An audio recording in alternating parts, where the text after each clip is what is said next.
Aujourd'hui, c'est pour moi un privilège de vous faire une présentation globale et assez succincte de la situation sécuritaire en Haïti et de son impact sur le fonctionnement des institutions judiciaires et de l'état de droit en général.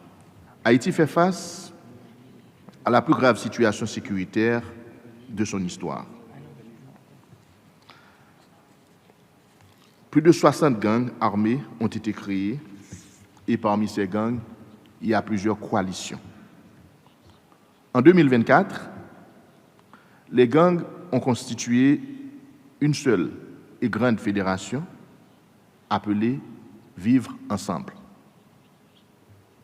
Et chaque jour, ils occupent plus de territoire et multiplient leur mode opérationnel.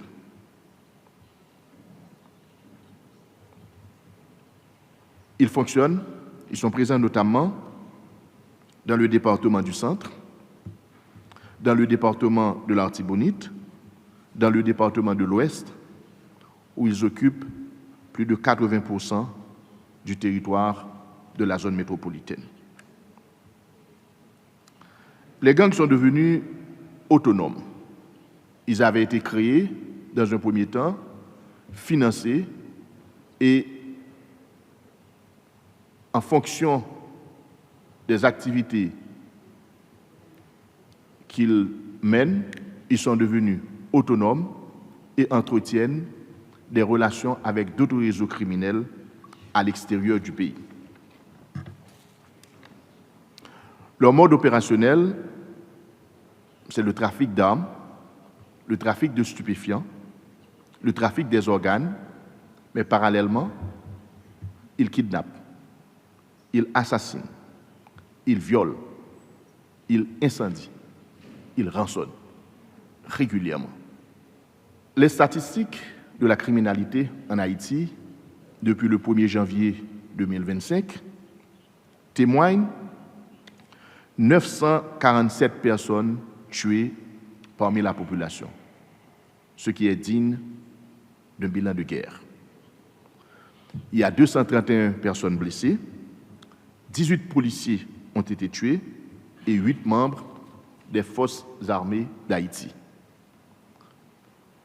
On s'approche vers 1 million de déplacés internes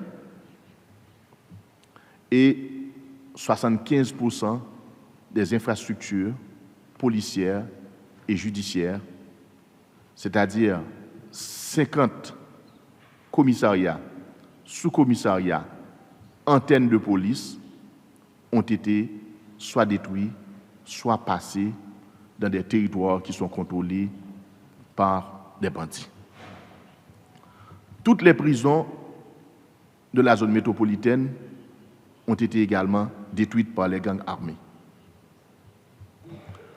La conséquence sur le fonctionnement de la justice, c'est que depuis 2018, il n'y a pas eu d'assises criminelles, notamment dans le département de l'Ouest, parce que le tribunal de première instance de Port-au-Prince est tombé dans un territoire occupé par les gangs.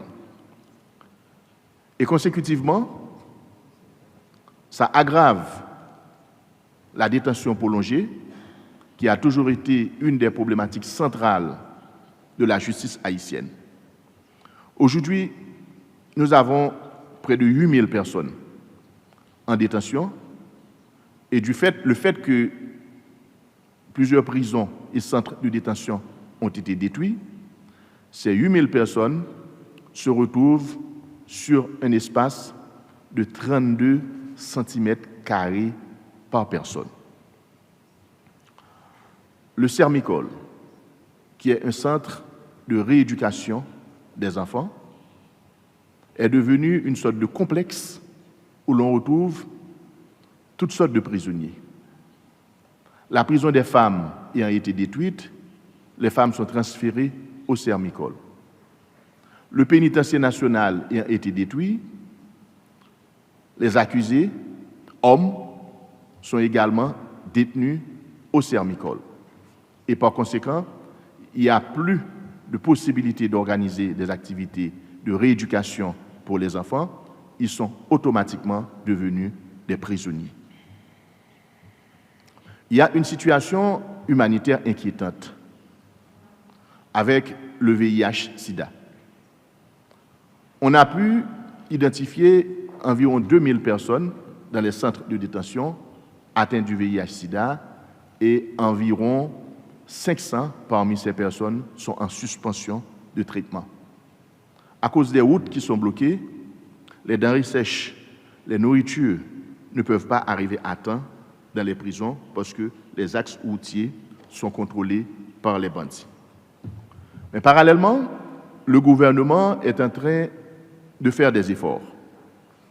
Un décret vient d'être adopté portant création de 2 pôles judiciaires spécialisés, dont un pôle qui sera compétent pour juger les crimes de masse, c'est-à-dire les violations graves et parfois systématiques des droits de l'homme, ainsi que les auteurs des violences sexuelles associées à ces crimes. Le second pôle est compétent pour juger les auteurs des crimes financiers. Le gouvernement, en Conseil des ministres, a également adopté un décret portant création de l'Agence nationale de sécurité, qui est une agence d'intelligence. Le nouveau texte constitutionnel est prêt pour le référendum constitutionnel qui doit nécessairement se tenir cette année, c'est-à-dire que nous travaillons pour organiser des élections. À titre de rappel, les dernières élections ont été organisées en Haïti en 2015. Il est important que des autorités élues soient installées à l'horizon de l'année prochaine, c'est-à-dire en 2026.